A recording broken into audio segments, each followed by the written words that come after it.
Assalamualaikum warahmatullahi wabarakatuh dan selamat sore. Saudara, di akhir pekan ini Sabtu 22 Maret 2003, Buletin Jawa Timur TVRI Surabaya kembali hadir ke hadapan Anda. Kali ini bersama saya Bangun Samudra. Tim redaksi telah menyiapkan serangkaian informasi aktual dan menarik yang dapat Anda simak selama sekitar 1 jam ke depan.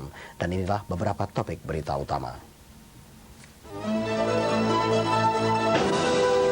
Profesor Dr. Muladi SH, mantan Menteri Kehakiman, menilai serangan Amerika Serikat ke Irak sangat melanggar hukum internasional. Masuknya produk jamu luar negeri ke Indonesia membuat resah para pengusaha jamu dalam negeri. Panen raya padi musim tanam Desember 2002 pada lahan seluas 5 hektar di Dusun Sumber Gandu, Pilang Kenceng, Madiun, menghasilkan 9,3 ton gabah. Selain topik berita tadi, kami juga menyelenggarakan sesi dialog interaktif. Kali ini akan membahas tentang perkembangan Perang Irak dengan narasumber pengamat militer dari Universitas Muhammadiyah Malang, Bapak Muhajir Effendi. Dialog ini akan dipandu Iwan Tuanakota. Selamat sore. Saudara, Buletin Jawa Timur TVRI Surabaya akan hadir selengkapnya sesaat lagi.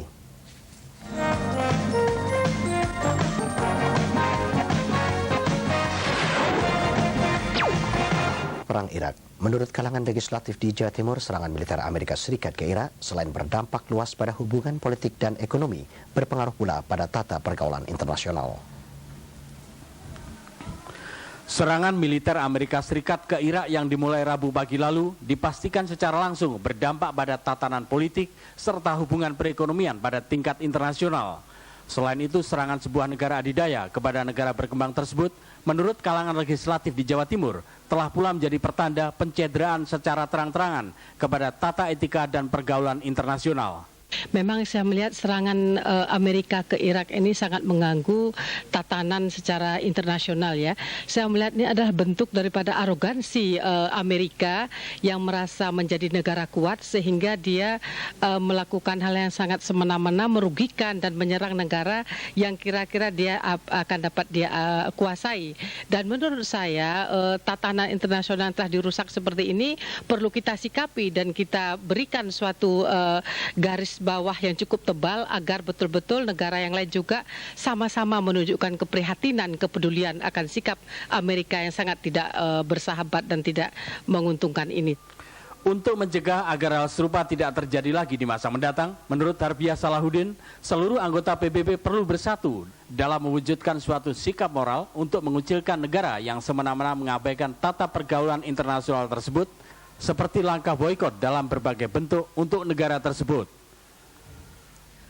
Saudara, seksi dialog interaktif sore ini akan membahas tentang serangan Amerika terhadap Irak. Dan Iwan Tuanakota akan memandu sesi ini. Silakan Iwan. Baik, terima kasih Bangun. Saudara, sebagai wacana sekaligus antisipasi kita dari dampak yang mungkin timbul akibat serangan Amerika terhadap Irak, dialog kali ini akan membahas analisa serangan Amerika ke Irak bersama narasumber pemerhati militer yang juga Rektor Universitas Muhammadiyah Malang, Bapak Muhajir Effendi. Seperti biasanya bagi Anda yang ingin bergabung pada saatnya nanti dapat menghubungi kami melalui line telepon di 5678216 atau di 0800 183 1911. Selamat sore Pak Muhajir. Selamat sore.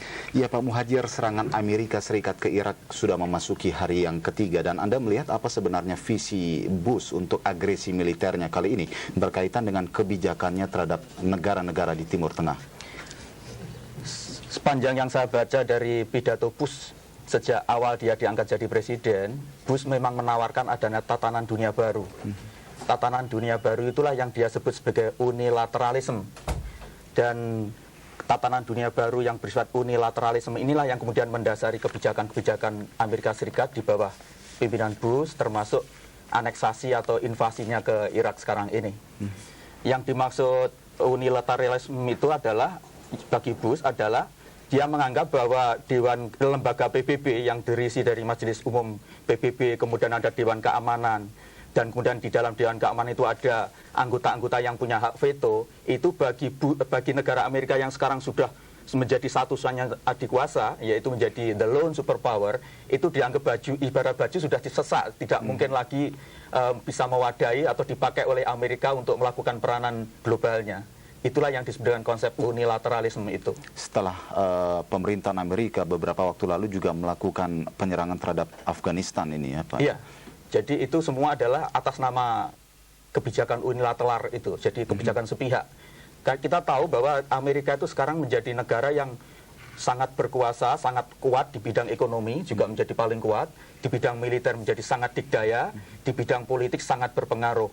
Misalnya saja kekuatan militer Amerika sekarang itu dibanding dengan 4 negara yang punya hak veto di Dewan Keamanan PBB, itu kalau dikumpulkan jadi satu, itu lebih kuat Amerika dibanding keempat negara ini. Ya. Jadi menurut dia, kalau kemudian dia yang sudah dikdaya seperti ini disejajarkan dengan yang kepre-kepre itu, dia merasa sudah tidak layak lagi, karena itu dia butuh peranan yang lebih luas, yang lebih besar, yaitu dengan konsep unilateralisme itu. Ya. Karena itu dalam visinya Bush, apa yang dia lakukan sekarang ini bukan tidak berada dalam kerangka PBB, tapi tetap berada dalam kerangka PBB.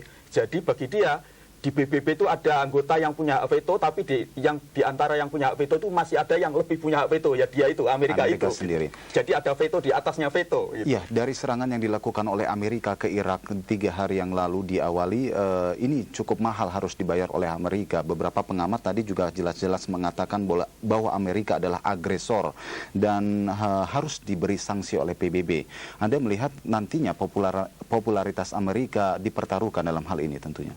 Ya, tentu saja untuk pandangan masyarakat umum, masyarakat dunia sekarang memang begitu. Tapi saya kira dari perspektif pemerintahan Bush, Amerika bukan begitu.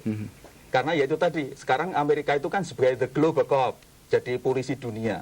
Sehingga dia bisa melakukan itu justru atas nama penataan dunia baru. Karena itu semua paradigma-paradigma dan patron-patron atau konsep-konsep yang selama ini dipegang oleh masyarakat dunia harus berubah sesuai dengan kemauan Amerika Serikat atas nama di bawah pemerintahan Bush ini. Termasuk ketika menginvasi Irak dalam rangka menata Timur Tengah sesuai dengan visi pemerintahan Bush tentang Timur Tengah ke depan. Seperti yang ditulis oleh Philip Gordon yang kebetulan artikelnya yang menurut saya sangat bagus, sedang saya baca itu. Ya, baik. Kemudian Pak Muhadjir, kembali ke topik kita kali ini mengenai analisa strategi perang Amerika melawan Irak. Nah, Anda sendiri melihat kalau kita membandingkan jelas tidak mungkin karena Amerika mempunyai koalisi yang begitu kuat dengan Inggris dan Australia, sedangkan Irak tidak didukung oleh negara di Timur Tengah satupun. Anda melihat perbandingan dari pasukan-pasukan yang ada dari kedua kubu ini bagaimana, Pak? Ya, sebetulnya tanpa ada koalisi pun Amerika itu sudah sangat kuat ya. Itu sebetulnya hanya untuk cari pembenar saja. Kita perbandingan ke pasukan Irak itu sangat jauh ya. Mungkin tidak ada 1/40-nya Amerika. Jumlah Irak itu sebetulnya bukan negara besar. Penduduknya hanya 17.000. Jadi lebih besar Jawa Timur. Jadi sebetulnya bukan hal yang istimewa.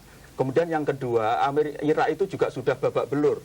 Karena ketika perang dengan Iran tahun 80 sampai 89 itu sudah babak belur, walaupun masih bagus. Kemudian tahun 91 lebih hancur lagi karena menganeksasi Kuwait dan kemudian diserbu oleh Bush senior waktu itu. Jadi sebetulnya secara militer sekarang ini sudah sangat rapuh. Bahkan saya meragukan masih ada mental tempur yang bagus di kalangan pasukan-pasukannya Saddam. Artinya mereka lebih banyak defense untuk kali ini, Pak Muhadjir? Saya tidak melihat ada kecenderungan defense, mungkin sembunyi. Jadi saya tidak tahu apa betul yang dijanjikan oleh Saddam bahwa dia akan melakukan pukulan-pukulan terakhir dan akan menjadikan kuburan massal bagi tentara Amerika. Kalau saya lihat bisa saja itu sebetulnya hanya gertak sambal saja. Karena di dalam tradisi militer Irak saya kira tidak ada tradisi tradisi semangat jihad ya. Karena dia menganut tradisi Sunni. Beda dengan tentara Iran misalnya dalam perang Iran-Irak sudah terbukti itu. Ya. Iran sangat kalah di bidang teknologi, tapi dia dengan statik banjir manusia bisa menghalau Irak gitu. Karena itu ada cemoohan waktu itu bahwa perang Iran-Irak itu teknologinya menggunakan teknologi perang dunia ketiga, tapi taktiknya menggunakan perang dunia satu, yaitu membanjiri pasukan. Pasukannya nggak perlu pinter perang, sebetulnya banyak gitu. Ya, bicara mengenai teknologi yang Pak Muhadjir katakan tadi sungguh menarik bahwa Amerika saat ini juga memiliki teknologi persenjataan yang cukup canggih dan beberapa pengamat militer mengatakan bahwa ajang invasi atau agresi kali ini digunakan benar-benar oleh Amerika untuk katakanlah show force persenjataan baru mereka. Bahkan rudal-rudal expired mereka yang seharusnya diledakkan di Nevada digunakan untuk invasi kali ini. Anda melihatnya bagaimana? Ya, sebetulnya ketika selesai Perang Dingin, Amerika itu kan kebingungan untuk membuang atau untuk menggunakan senjata-senjata yang sudah terlanjur numpuk. Karena itu waktu tahun 91 itu ada program yang dia sebut dengan downsizing. Downsizing itu artinya memperkecil atau menyederhanakan industri militer dia. Lah kemudian gudangnya juga diadakan cuci. Karena itu sebetulnya Perang 91 itu sebetulnya adalah proyek cuci gudangnya George Bush senior untuk mencuci gudang-gudang senjatanya. Lah rekeningnya yang bayar Arab Saudi dan Kuwait gitu. Lah sekarang ini juga begitu, setelah 10 tahun ini mereka sudah melakukan eksperimen teknologi perang yang sangat canggih. Lah sekarang mau dibuang kemana? Lah sekarang yang dijadikan buangan kedua adalah ya ke Irak lagi ini. Lah di situ memang di dalam teori militer itu ada yang disebut dengan the spectator sport militarism. Artinya sebetulnya medan tempur itu adalah semacam panggung olahraga untuk masing-masing petempur itu menunjukkan kehebatannya termasuk kehebatan teknologinya. Dengan begitu nanti setelah itu nanti akan ada orang yang berminat untuk membeli.